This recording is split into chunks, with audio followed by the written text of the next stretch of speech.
Hi, and welcome back to my channel, Learning Biology with Dr. Vanessa. In today's video, we are going to take a look at the cell cycle, which is the life cycle of the cell, and the different stages that we see within the cell cycle that can lead to the process of mitosis, or the division of the nucleus, and cytokinesis, which is the division of the cytoplasm. Basically, how the cell can go from a parent cell to give rise to two genetically identical daughter cells. So let's look at an overview of this process that I just stated. How does this one parent cell give rise to two genetically identical daughter cells? So the cell is going to have to go through what's called the cell cycle. And there's a series of stages, the largest part encompassing interphase. So interphase has several stages itself, which we're going to be breaking down and looking at each stage. Interphase as a whole is going to be a time when the cell is going to grow. It's going to be preparing for cell division. And during this time, DNA is going to be duplicated. So DNA is going to replicate itself so that there are two copies of DNA within the cell. Then the cell can undergo mitosis, and this is where each copy of DNA is going to move to either side of the cell, and the nucleus is basically going to be divided. So in mitosis, we divide the nucleus by dividing that genetic material so that each cell will have an exact copy of that genetic material. And then cytokinesis will come in and it will split the cytoplasm into two so that we have two daughter cells. Now we have two daughter cells and they look exactly like the parent. They are genetically identical in that each one carries the same exact genetic information. Now that was a quick overview. We are going to delve into how all of this is going to happen specifically as we move throughout this lecture. Most division is going to result in genetically identical daughter cells where the identical genetic information is going to be DNA. So DNA has to replicate prior to the cells dividing. The exception, however, is meiosis, a process that we'll be talking about more in a later lecture. But meiosis is a special type of division that can produce sperm and egg cells. The continuity of life is based on the reproduction of cells or cell division. So this is really important because if we want to continue on making more cells in a living organism, they need to be able to replicate their genetic information and divide it equally amongst the new daughter cells to continue with life. Let's talk a little bit about the cellular organization of the genetic material. All the DNA in a cell constitutes the cell's genome.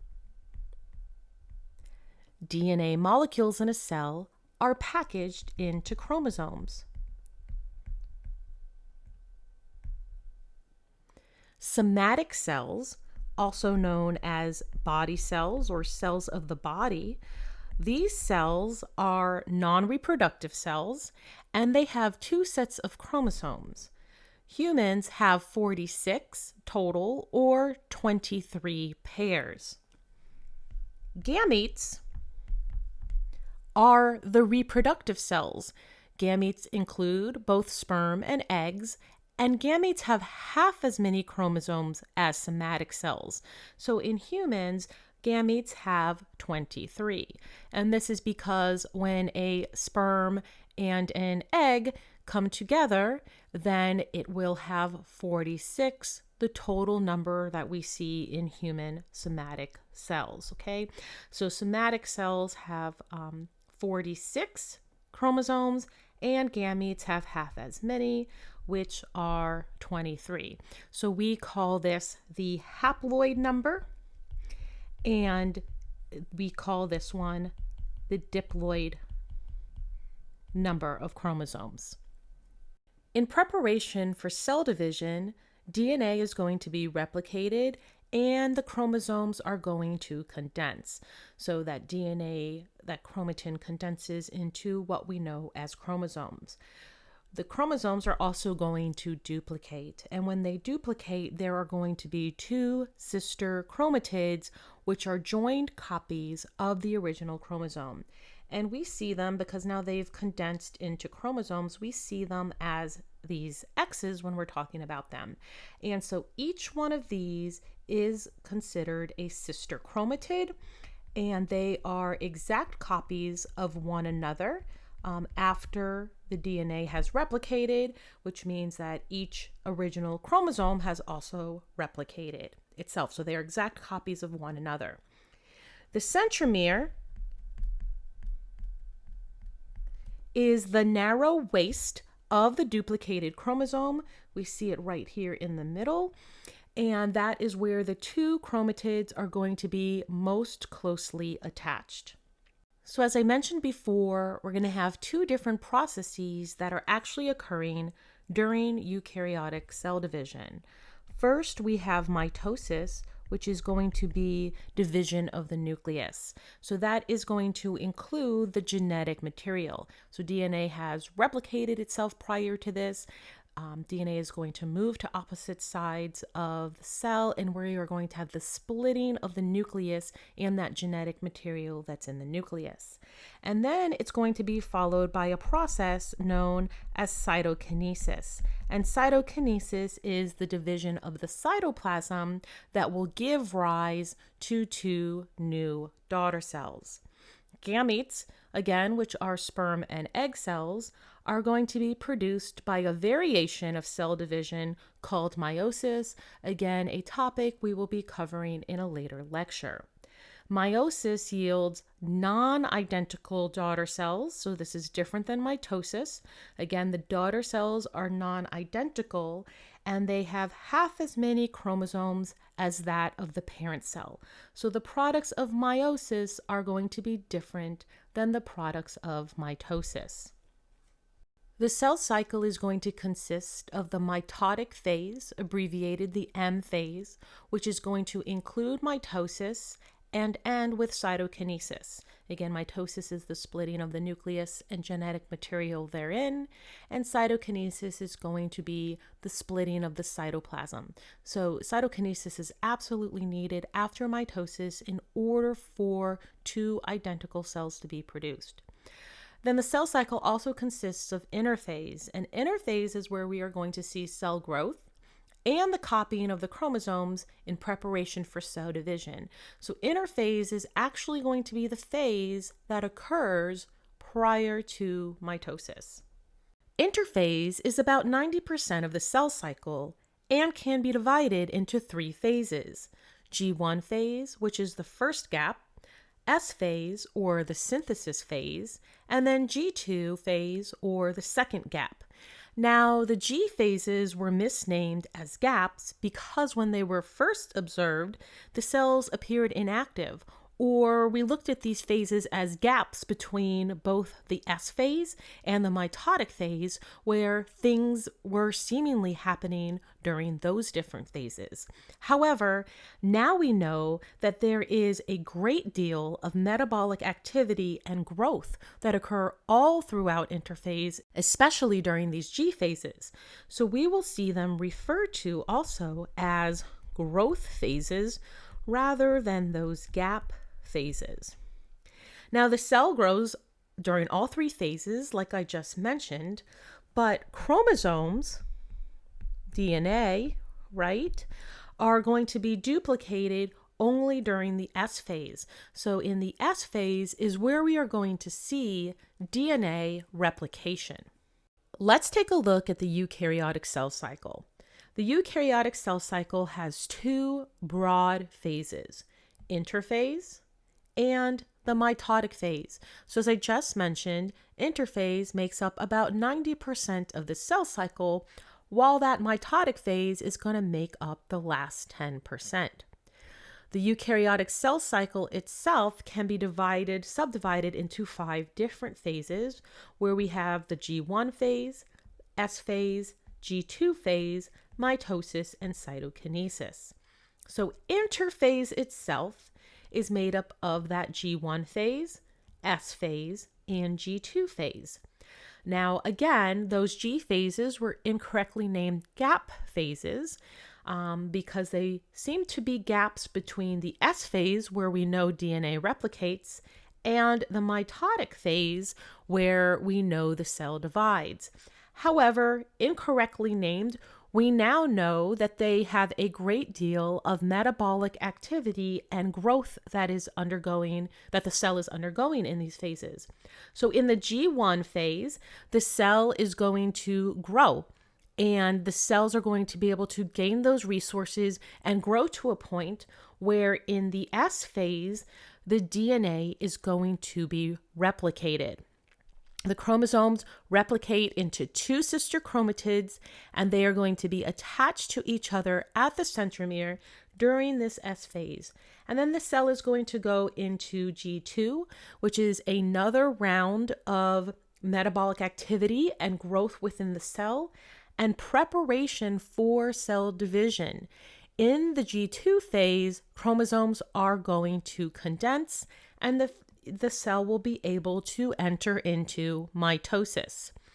In mitosis, this is going to be the phase of the cell cycle where the nucleus separates, or those chromosomes within the nucleus are going to split and go to either side of the cell, followed by cytokinesis, where the cytoplasm splits and those two daughter cells are then going to be created that are identical to the parent cell.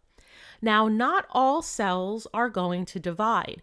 This shows the cell cycle of a cell that is going to divide, where it is going to go through these different phases in order to create new daughter cells. However, again, not all cells need to divide, so some cells can exit the cell cycle and be in what is called the GO phase. Now, the GO phase is a resting phase. It is quiescent, where the cell is not dividing, and actually most human cells are in this phase. If a cell then needs to divide, it can enter into the cell cycle, but some human cells will stay in GO for the entirety of their lives. Has completed interphase and has grown, replicated its DNA in the S phase, and then gone through the second growth phase, it can then enter into mitosis. Mitosis itself is divided into 5 phases: prophase, prometaphase, metaphase, anaphase, and telophase. Let's talk about each one of these phases and what's going to happen. So again, when the cell is entering into mitosis, DNA has replicated, and those chromosomes consist each of 2 sister chromatids that are identical to one another. In prophase, the chromosomes are going to continue to condense. The centrioles are going to move to each pole of the cell, so they're going to end up moving to opposite poles of the cell. And the spindle apparatus is going to form. Now, the spindle apparatus comes out from these centrioles themselves. The nuclear envelope is going to start to dissolve, and it becomes absorbed by the endoplasmic reticulum. In plant cells, there are no centrioles, but there are microtubules that extend from pole to pole. In prometaphase, chromosomes are going to be attached to the spindle apparatus these microtubules that are coming from the centrioles by their kinetochores. And the kinetochores are going to be part of the centromere. So remember, in the sister chromatids, they attach together at the centromere. Part of that is going to be the kinetochore. So from these centrioles, we're going to have these microtubules extend out, creating the spindle apparatus and attaching to the chromosomes right at the kinetochores. Each chromosome is going to be oriented so that the kinetochores of sister chromatids are attached to microtubules from opposite poles. And so to kind of give you a bigger look of what that looks like, you can see that we have a sister chromatid here attached to another sister chromatid here at the centromere portion in the middle. and then the spindle apparatus is going to attach to a specific region on the centromere called the kinetochore, and then it's going to come up on one side and it's going to come down on the other side. So we would have our centrioles up here, for example, and then down here would be the other pair. So it's going to orient like this, where one sister chromatid is facing this pole and the other sister chromatid is facing the other pole, and they're attached by microtubules to those opposite poles. The microtubules are going to begin to pull each chromosome toward the center of the cell to get them all aligned. Mistakes in microtubule placement can be fatal, such as all microtubules attaching to the same pole instead of opposites could lead to fatality of the cell. In metaphase, we have the chromosomes now all lined up, attached to the microtubules, and they're all lined up at the equator or the metaphase plate. So this imaginary line through the middle is referred to as the metaphase plate, which is why this phase is called metaphase.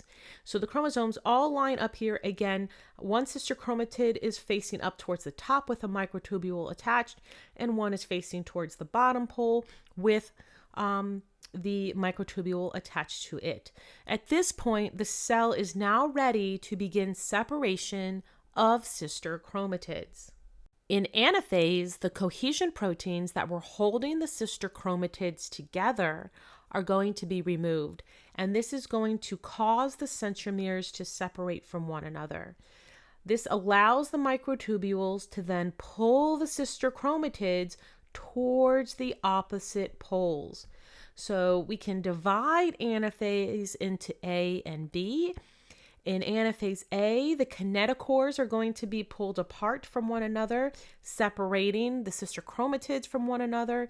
And then in anaphase B, we're going to move them to opposite poles. So these sister chromatids used to be together, and now they are exact copies of one another. One's going to move to one side of the cell, and one's going to move to the opposite side of the cell. This is why in the last slide, it's so important that the microtubules bind to the sister chromatids the way they're supposed to, as seen in this figure, because if not, if the microtubules orient them in the wrong way, etc., then the DNA that was replicated is not going to move to each opposite end of the poles. In the way that it is set up right now, each half of the cell is going to get one sister chromatid each, and this is the correct way that we want the sister chromatids to orient so that the cell can get the proper amount of DNA. Each half of the cell can get the proper amount of DNA. In telophase, the spindle apparatus is going to disassemble. It's no longer needed because the sister chromatids have moved towards opposite sides of the cell, and the nuclear envelope is going to start to reform around each set of sister chromatids.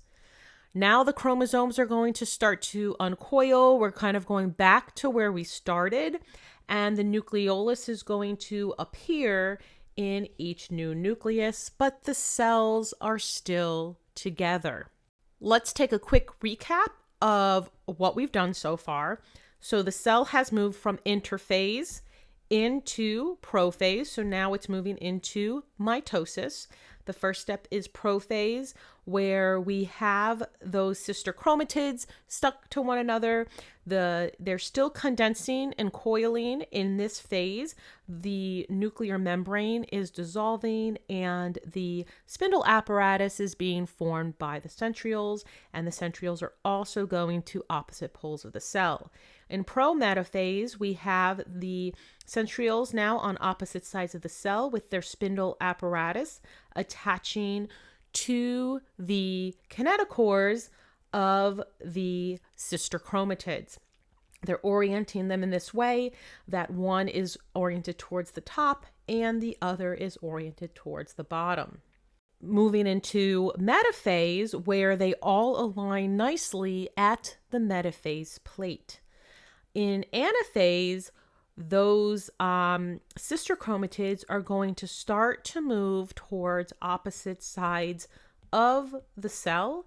And then in telophase, we are going to have the microtubule or the spindle apparatus is going to disappear. We don't need it anymore. The nuclear membrane is going to reform. The nucleolus forms in each side, and the chromosomes are going to start to uncoil.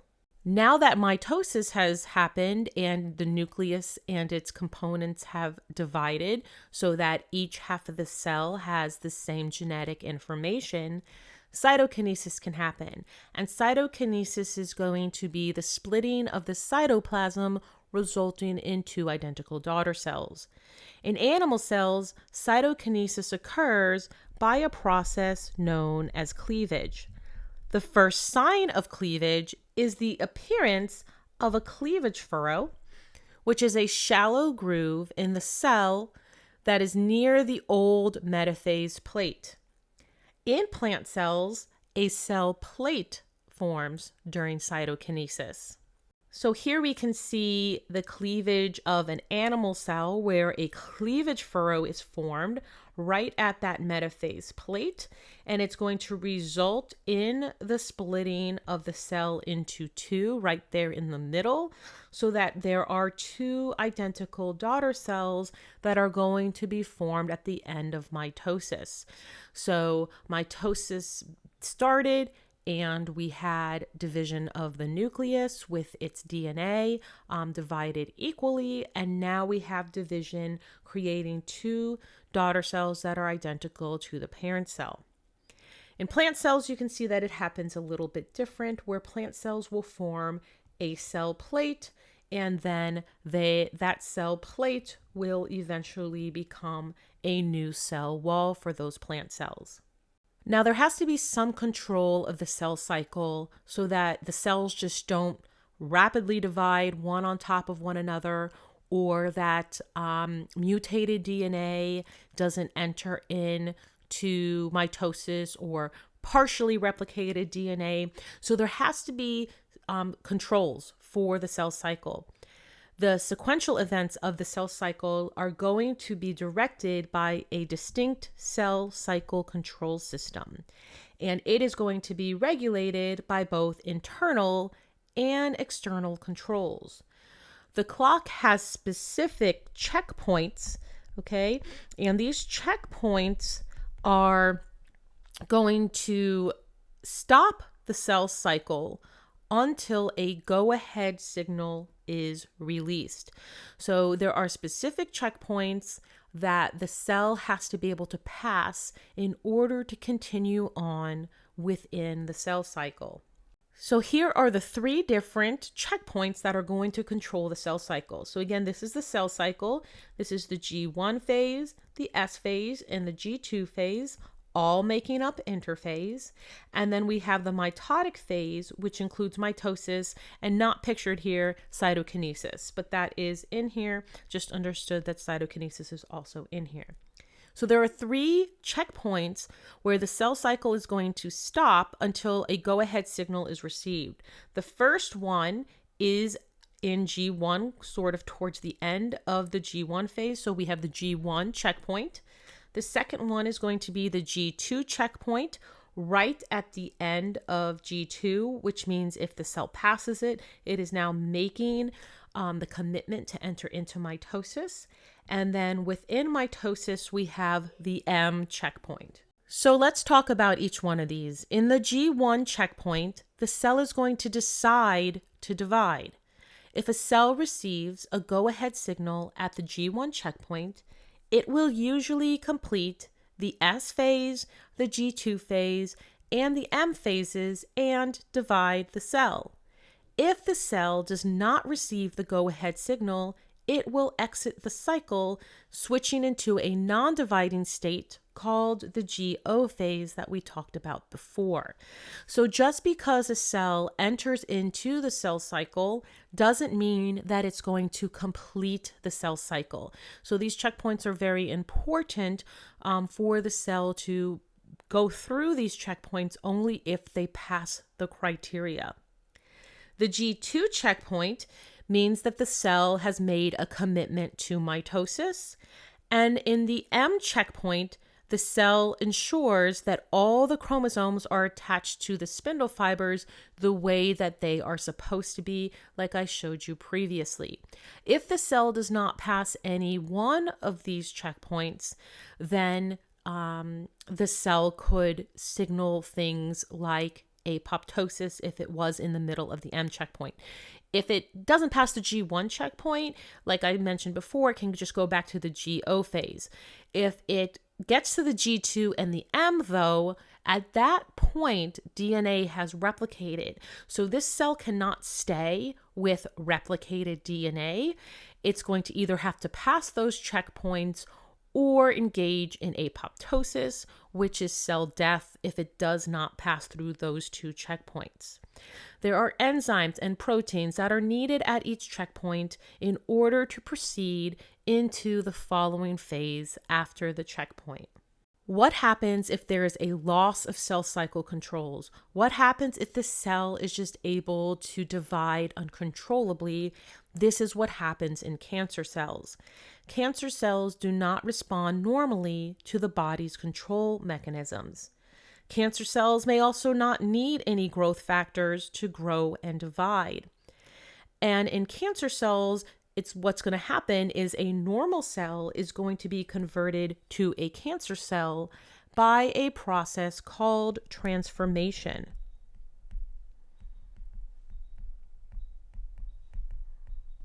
And they are bypassing all these checkpoints and all these cellular controls, allowing these cells to grow continuously.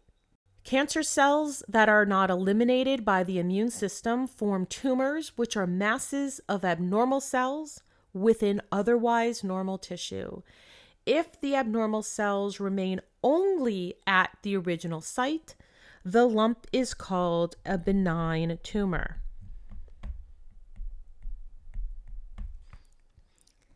However, malignant tumors are capable of invading surrounding tissues and can metastasize, which means they can move to other areas, in which case they will export these cancer cells to other parts of the body where they may form additional tumors.